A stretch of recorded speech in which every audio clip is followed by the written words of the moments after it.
Tabik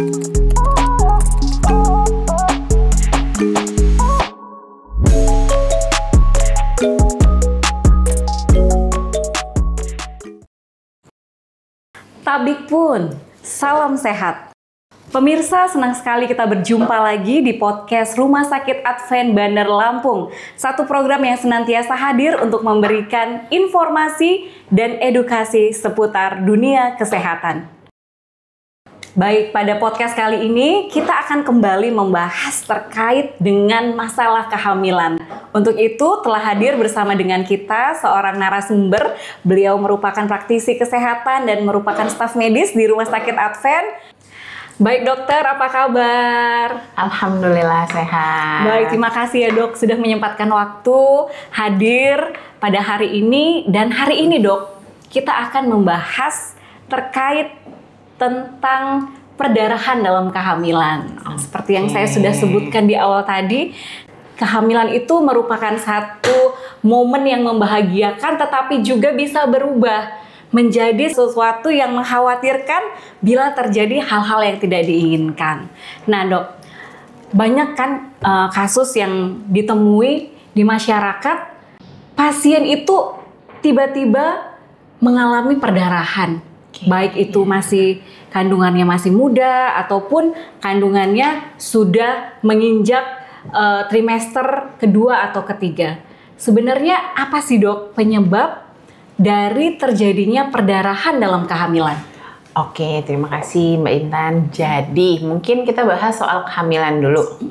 Namanya kehamilan terjadi suatu konsepsi atau pertemuan sel telur dengan sel sperma dari sang ibu, benih ibu dan benih si sang ayah yang kemudian akhirnya jadi suatu konsepsi. Itulah janin ya yang akan menempel di rahim. Kehamilan sendiri terbagi oleh trimester 1, 2, 3 dan postpartum atau nifas kita bilang, masa nifas. Jadi di tiap fase itu punya perdarahannya sendiri yang harus kita waspadai. Trimester 1, 2, 3 dan nifas ini tidak ada yang normal kalau berdarahnya berlebih. Terutama di trimester 1, 2, dan 3. Itu kalau berdarah tidak ada yang normal. Kalau perdarahan nifas ada hitungannya. Jadi mungkin kita bahas soal trimester 1. Trimester 1 dengan 2 hampir sama. Tapi trimester 1 adalah pada saat biasanya kan ibu-ibu nih kalau sudah telat mens, test pack dan positif. Pertama kali yang harus dipastikan adalah benaran hamil atau tidak. Karena kadang test pack bisa false positif ya. False positif, tapi ada juga yang memang beneran positif. Nah, itu kita melihat dari USG untuk memastikan dia benar-benar hamil atau tidak. Kalau misalnya hamil atau tidak dari USG, kita melihat ada kantong kehamilan di dalam rahim. Itu pasti hamil. Yang kedua, kita pastikan apakah dia berada di dalam rahim. Karena kalau ada kejadian, kalau pasti pernah dengar kehamilan di luar kandungan. Iya, betul. Itu yang akan bisa salah satu penyebab perdarahan dalam kehamilan di trimester pertama. Karena sesuatu yang terjadi di organ reproduksi sehingga dia tidak menempel di dalam rahim. Tadi pas yang benih ibu dan ayah sudah ketemu, terus harusnya normalnya masuk ke dalam rahim, ini tidak. Lalu yang kedua ada lagi misalnya rahimnya lemah atau bawaan dari janinnya sendiri kelainan kromosom sehingga tidak bisa dia hidup lebih lama dari umurnya sehingga dia melakukan perdarahan. Kalau rahim lemah biasanya seperti itu. Bahkan kadang bukan, dok apa karena saya kecapean ya dok? Dok apa karena saya makan aneh-aneh ya? Yang paling sering ditanya adalah gitu. Karena ibu-ibu ini selalu menyalahkan diri mereka sendiri. Kalau misalnya mereka hamil muda terus keluar darah. Padahal belum tentu. Ada yang memang bawaan rahimnya memang lemah. Jadi otomatis terjadi kontraksi sehingga keluar darah. Ada juga bayi tidak berkembang atau kehamilan kosong, kita bilang bahasa medisnya blighted ovum atau BO. Itu kalau badan kita tuh sebenarnya punya sinyal. Kalau dia tahu hamilnya ini tidak benar, dia akan mengeluarkan sinyal. Seperti misalnya BO, pasti dia akan ngeflag atau keluar darah karena dia mau keluarin nih sesuatu yang nggak benar, kecuali itu hamilnya bagus gitu. Jadi banyak faktor. Biasanya yang kita lihat ada dari faktor ibu, faktor tempat tidurnya atau rahim lah ya, atau faktor si janinnya sendiri. Kalau faktor ibu seperti misalnya punya kelainan darah, punya hipertiroid, sakit jantung, diabetes, dan lain-lain, itu bisa semua membuat dia terjadi perdarahan. Nah, itu termasuk di trimester 1, 2, dan 3. Untuk janinnya sendiri seperti tadi, kalau memang dia tidak normal dan dia bisa menggugurkan diri dia sendiri sehingga awalnya mengeluarkan darah. Maka terkadang kita bilang kalau hamil ini, apakah kantungnya pada saat USG ya, kita lihatnya dari USG apakah masih bulat atau memang rahimnya sudah kantong hamilnya sudah tidak bulat. Biasanya di situ yang kita akan memastikan ini keguguran atau masih bisa kita selamatkan. Seperti itu. Trimester 2 kurang lebih seperti itu. Cuman pokoknya tidak ada perdarahan yang normal di kehamilan. Trimester kedua sudah mulai ada plasenta, bisa plasenta atau bahasanya ari-ari ya. Ari-ari ini bisa kalau dia nempelnya di bawah bisa bikin berdarah. Atau bawaan hamilnya dia ada miom gitu. Terus bisa juga lagi-lagi selain plasenta di bawah yang kita takutkan zaman sekarang karena tingginya angka SC atau sesar. Ibu-ibu ini taunya biasanya sesar ya, bukan SC ya. Nah itu plasenta akreta. Itu lagi tinggi sekali. Itu bisa mulai dari trimester kedua. Lengketnya si plasenta tidak di tempatnya, lebih ke dalam lagi. Misalnya kan kalau plasenta tuh ibaratnya begini ya, dia tuh begini lengketnya. Jadi kalau begini nih bahaya, bisa bikin perdarahan. Itu yang ke berapa ya? Yang ketiga ya. Nah, untuk trimester ketiga paling sering adalah plasenta previa atau previa ini bahasanya artinya menutupi. Menutupi apa yang ditutup, jalan lahir gitu ya kalau di kehamilan. Nah, ini yang memang kadang bisa terjadi kelahiran prematur karena perdarahan tadi. Pada saat mulai segmen bawah rahim ini terbentuk di atas 28 minggu dan biasanya sih tanpa kontraksi, bukan karena dia capek atau apa, cuman ya karena si rahimnya membesar sehingga keluarlah darah. Ngucur karena memang nempelnya si plasenta itu kan isinya darah semua ya Mbak ya, jadi bener-bener banyak sehingga bisa tahu dia ngucur, bisa dia hanya flek-flek saja, darahnya aktif atau tidak aktif, tapi memang harus dikonfirmasi dengan pemeriksaan USG. Ada yang bisa sampai cukup bulan, ada yang tidak. Seperti itu. Kalau perdarahan dalam kehamilan sih mungkin secara umumnya gitu. Nanti enak kita bahas satu-satu ya, Dok. Ya. Itu ininya lah ya, mukadimanya lah ya, pembukaannya. Benar. Jadi dari penjelasan yang dokter sampaikan tadi bisa diambil satu kesimpulan bahwa semua perdarahan dalam kehamilan itu merupakan satu tanda bahaya yang perlu diwaspadai ya Dok. Karena seharusnya di dalam kehamilan itu ya nggak boleh terjadi perdarahan gitu kan ya Dok. Dan kalau boleh dokter jelaskan secara sederhana, ketika seorang pasien nih atau seorang ibu hamil mengalami keluhan perdarahan baik itu trimester 1, 2, dan 3, apa sih langkah pertama yang harus dilakukan? Untuk ibunya, pertama jangan panik. Itu yang paling penting, jangan panik. Dan di trimester berapapun dipantau apakah perdarahannya ini semakin lama semakin banyak atau malah berkurang, dan harus bed rest dulu. Jadi jangan mau apa harus apa, jangan.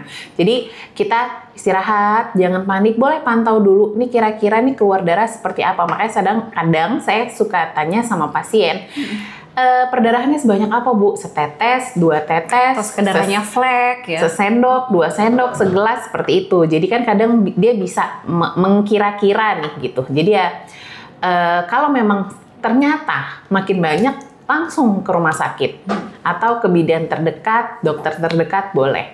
Jadi kita akan mendiagnosis nih, mencari tahu ini yang mana, ini kenapa. Karena ada juga perdarahan artinya mau melahirkan. Iya. Tapi biasanya tidak banyak dan disertai dengan adanya mules atau kram perut. Seperti Itu beda lagi, itu tanda-tanda mau melahirkan ya dok ya. benar. Nah, kita nih sekarang mau bahas dok satu persatu nih, mulai dari yang tadi dokter sebutkan dari awal trimester 1. Kira-kira penyebabnya itu apa, dan kalau misalnya ada langkah pencegahan yang bisa dilakukan, itu seperti apa? Jadi kalau misalnya kenapanya ya terlalu luas, tapi seperti awal saya bilang, bisa dari faktor ibu, faktor ayah, faktor rahim, atau maksudnya faktor ayah ini ya ketemunya sel telur, sel sperma menjadi bakal janin atau janin ini, dia tidak kuat. Jadi harusnya kan nempel. Nah ini dia bisa luruh atau karena ada kontraksi. Jadi dia lepas seperti itu. Biasanya kalau misalnya paling sering rahimnya ini memang kurang baik, atau ternyata di penelitian kehamilan yang tidak normal di awal-awal trimester 1, yang maksudnya tidak berhasil ya akhirnya gugur, itu berasal dari ayah. Oke. Gitu. Jadi dari bibit spermanya ya dok ya? Jadi bukan, makanya ibu-ibu nih nggak boleh menyalahkan diri dia sendiri. Dok, saya salah makan apa dok? Apa saya kecapean dok? Ada memang faktor-faktor yang bisa bikin berdarah gara-gara kecapean. Nah itu lagi-lagi kita nanya, emang ibu kecapean? Emang ibu ini ya gitu-gitu seperti itu tetap kan? Intinya makanya mau kecapean atau tidak, bed rest dulu. Istirahat dulu. Atau ada faktor yang kedua, kehamilan di luar kandungan.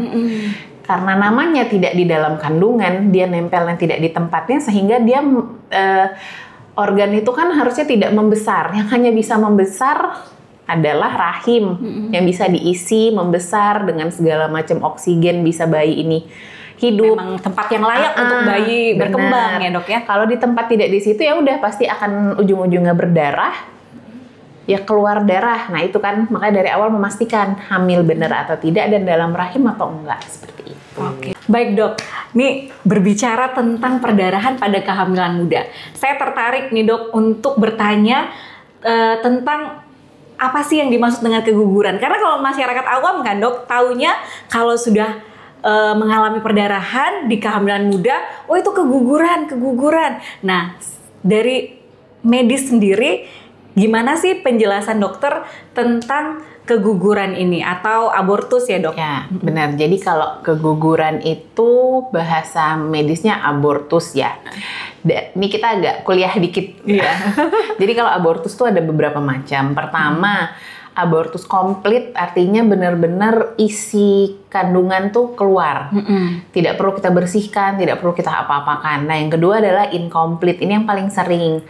Dok, saya sudah keluar deh kayaknya kantongnya. Nah itu kita pastikan apakah memang sudah bersih atau tidak. Kalau belum bersih namanya abortus incomplete. Ada juga namanya abortus incipient. Incipient ini artinya sedang berlangsung. Tapi belum. Tapi kemungkinan bisa bertahan memang kecil, kurang dari 50%. Kalau dia incipient biasanya tuh mulut rahim udah kebuka. Jadi kayak tinggal plung gitu istilahnya. Cuman ada yang namanya abortus iminen. Jadi kalau abortus iminen sendiri artinya adalah hampir terjadi. Nah, hampir terjadi abortus, tapi belum. Nah, ini yang masih bisa kita pertahanin. Biasanya kantong kehamilan masih bulat sekali, detak jantung bayi masih ada.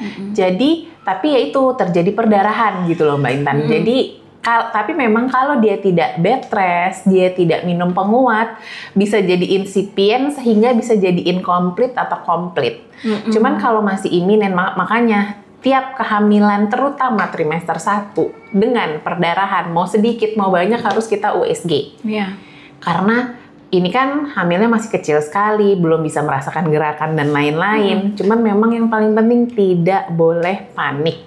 Betul, dan poin pentingnya harus memeriksakan kehamilannya ke tim medis ya, atau memang kepada ahlinya gitu. Jadi jangan berprasangka buruk sendiri. Waduh, saya udah keguguran nih, jadi nggak kemana-mana, justru malah berbahaya untuk diri sendiri. Nah, kalau dari penjelasan dokter tadi, berarti semua jenis abortus atau keguguran itu bisa dipastikan setelah dokter melakukan pemeriksaan USG ataupun pemeriksaan kebidanan ya dok. Jadi dokter yang harus menentukan ya, nggak bisa kalau pasiennya sendiri. Jelas itu karena kenapa kalau misalnya benar dia ngerasa udah keguguran tapi ternyata masih incomplete, belum kita bersihin, itu bisa jadi infeksi. Amit-amit tidak diapa-apain, bahkan ujung-ujungnya bisa menjadi kanker. Seperti itu. Makanya asumsi itu boleh, tapi ya periksa. Intinya ke vaskes, fasilitas kesehatan tingkat 1 pun sekarang kan rata-rata sudah ada USG, dokter umumnya sudah dilatih untuk USG. Jadi paling nggak untuk tahu intinya ini masih bagus atau enggak. Ya ke Advent juga boleh. Oke. Baik, dok, kalau kita tadi sudah berbicara tentang perdarahan yang sering terjadi di awal kehamilan sampai ke trimester 2. Nah, sekarang kita mau berfokus ke perdarahan di trimester 3 atau mulai dari umur-umur 7 bulan ke atas lah kalau masyarakat awam ya mengenalnya. Itu biasanya apa aja sih dok? Yang paling sering kayak tadi saya bilang, plasenta previa atau ari-ari menutupi jalan lahir. Karena di atas 28 minggu atau 7 bulan itu segmen bawah rahim yang pokoknya rahim ini terjadi perubahan untuk persiapan kelahiran tuh di atas 7 bulan. Sehingga terkadang kalau dia nempelnya di bawah, si rahim ini membesar, berkontraksi sendiri tanpa ada rasa nyeri, dia akan mengeluarkan darah. Karena namanya plasenta tuh normalnya kan kalau nggak di depan, di belakang, di atas, di bawah itu tidak normal. Dan dia menutupi, ujung-ujungnya kita nggak bisa lahir normal. Namanya plasenta. Plasenta ini kan isinya yaitu tadi, awal pembuluh darah semua ya. Dari ibu ke bayi, mau nutrisi, mau oksigen, mau makannya, minumnya. Dari ibu ke bayi kan lewat plasenta. Makanya itu sebegitu banyak perdarahan atau pembuluh darah lah kita bilang. Jadi kalau itu berdarah, dia bergerak sedikit, pasti jadi berdarah. Yang sulit adalah kalau dia perdarahan berulang, karena itu tadi, pertama kan nggak boleh panik nih, terus periksa dulu, bener nggak ya plasentanya di bawah atau enggak, karena biasanya tidak ada rasa nyeri, tidak ada kontraksi kalau plasenta previa. Itu apakah ini masih bisa dipertahankan? Apakah dengan obat, dengan penghilang kontraksi, dengan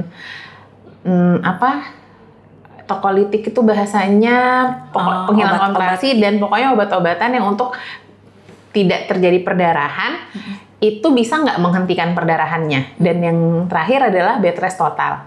Kalau itu ternyata bisa, akan tetap kita pertahankan. Cuman kalau ternyata dia udah sampai 2-3 kali ini datang ke rumah sakit, kita harus rawat segala macam, otomatis itu kita harus melakukan terminasi kehamilan. Sehingga hamilnya bisa nggak sampai cukup bulan. Iya. Jadi bisa jadi nih. Jadi bayinya bakal lahir prematur ya dok ya? Benar. Karena plasenta previa ini berdarah terus, angka prematur jadi tinggi. Di sinilah makanya berbahaya si plasenta previa ini. Satu lagi, previa bekas SC atau bekas sesar. Itu bisa terjadi plasenta akreta. Zaman sekarang lagi tinggi-tingginya. Perlengketan dari plasenta ke dinding rahim tapi tidak sesuai, lebih dalam lagi invasinya. Bahasanya itu pokoknya, jadi pakai tangan saya aja ya. Normalnya itu seperti ini harusnya. Jadi plasenta ini kalau udah bayi udah lahir kita tinggal lepas aja. Nah, dia begini. Bahkan ada yang sampai begini, keluar dari dinding rahim. Kalau udah kayak gini, kalau kita mau tarik paksa ini berobek berdarah udah wassalam. Ini lagi tinggi-tingginya angkanya. Itu biasanya berhubungan dengan apa sih, Dok? Biasanya dengan riwayat sesar. Plasenta previa, karena itu tadi di bagian bawah itu pembuluh darahnya tuh begitu luar biasa. Karena angka sesar ini makin lama makin tinggi ya. Itulah yang kedua. Dan yang ketiga bisa dari nutrisi. Nutrisi ibu saat hamil atau pada saat dia penyembuhan pas sesar sebelumnya. Kalau dia tidak makan baik, penyembuhan kulit dari rahim itu juga tidak baik. Ujung-ujungnya pas dia nanti hamilnya terus jarak terlalu dekat. kalau sesar. Iya. Nah, makanya selalu dibilang 2 tahun, 3 tahun gitu kalau habis sesar untuk hamil lagi. Seperti itu. Ada lagi penyakit yang bahaya. Apa itu? Placenta akreta itu. Karena bisa sampai angkat rahim. Karena tidak bisa dipertahankan nih si rahim ini. Karena tadi kayak robek, ya pasti kita tidak akan merobeknya. Biasanya kalau kita dia ada level severity-nya ya, ada level keparahannya. Apakah ini bisa dengan diambil saja? Karena perlengketan itu seperti ini tadi bisa mungkin hanya 5 cm atau 10 cm, sehingga kita tidak bisa hanya mungkin membuang yang 5 cm aja. Jadi harus rahim-rahimnya, kalau enggak jelas bahaya buat ibu. Perdarahannya luar biasa itu. Oke. Dan memang kalau sudah sampai di kondisi yang seperti itu, ya dokter pasti akan mempertimbangkan kesehatan ibu dan bayi, keselamatan dua-duanya ya dok ya. Sehingga ya memang seringkali terminasi atau dikeluarkan sebelum waktunya itu menjadi pilihan. Dan dari penjelasan dokter tadi juga saya bisa mendapatkan kesimpulan bahwa ternyata tindakan sesar itu secara tidak langsung banyak menyumbang kasus-kasus perdarahan di trimester akhir ini ya dok ya. Bisa seperti itu.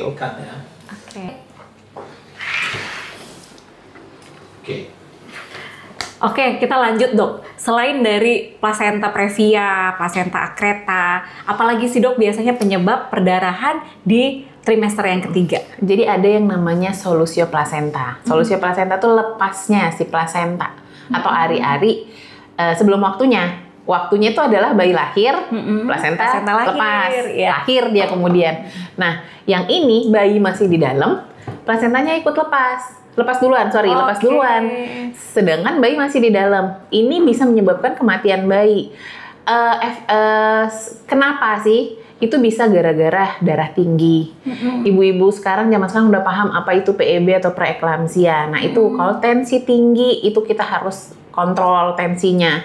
Kalau preeklamsia selain kita takutnya dia kejang, ya itu lepasnya si placenta.